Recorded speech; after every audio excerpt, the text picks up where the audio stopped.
I think I'm starting to lose my hair. I'm turning 34 next month, and I have started to feel my age a little bit. I've noticed my metabolism's been slowing down, my energy levels have changed, I'm getting some wrinkles here or there. And by and large, I embrace that. I actually kind of celebrate it. Getting older is a gift, especially as a trans person. There's a lot of my life I didn't think I would live to see 30. So I am thankful for it, genuinely. And I feel pretty good about it so far. But one thing that has been hard to accept is that my hair is changing. I noticed about a year or so ago, maybe more, that when I ran a hand through my hair, I was starting to get little pieces.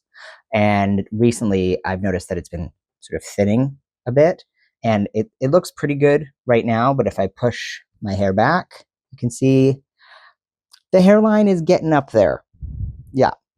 Um, and right now, it feels at a manageable place. And like, of all people, I knew this was a risk, right? I knew when I started testosterone at 18, it was on the list of side effects, hair loss. I know the men in my family, what their hair looks like. I was kind of hoping I would look like my maternal grandfather, who still has a full head of hair into his 70s. But it looks like I'm going to be more like my dad's dad, who has a really high hairline and a little bald spot on top. Now, I don't think I'm balding up there yet, but I know it's probably going to happen eventually. And there's part of me that thinks, maybe I should just accept this. I mean, like the rest of my journey into aging, it is just part of growing older with your body. And a reminder that I am a different person than I used to be. But it is still hard for my vanity not to take a hit. Your hair is such a central piece of who you are, and it's hard not to get hung up on it a little bit when it's going away. So I've been looking into my options. And I know a lot of people lose their hair, right? Cis people, trans people, some very close friends of mine. And I've talked to them about, how did you know it was happening? What did you do about it? And the one thing I've heard over and over again is, I wish I had dealt with it sooner.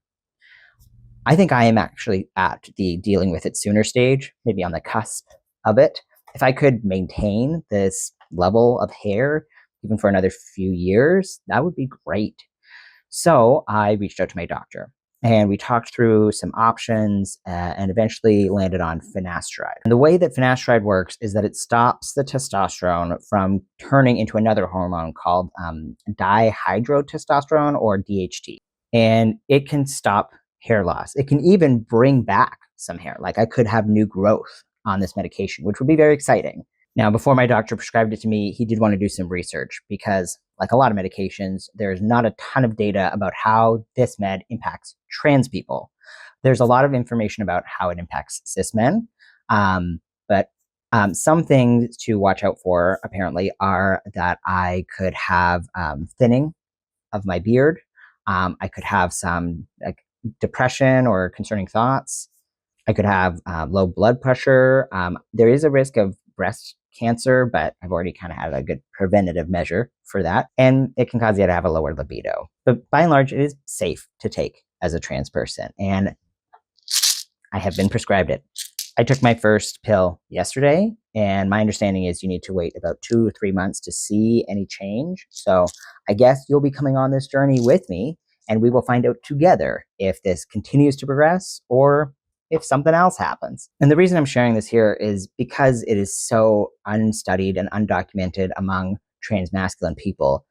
I know that I'm just one case study, but I would love to add my story to the mix, especially for anybody out there who is curious about this medication, and especially any trans folks out there who are wondering if it could work for them. I will let you know if it starts working, what the side effects look like, and how long I choose to take it.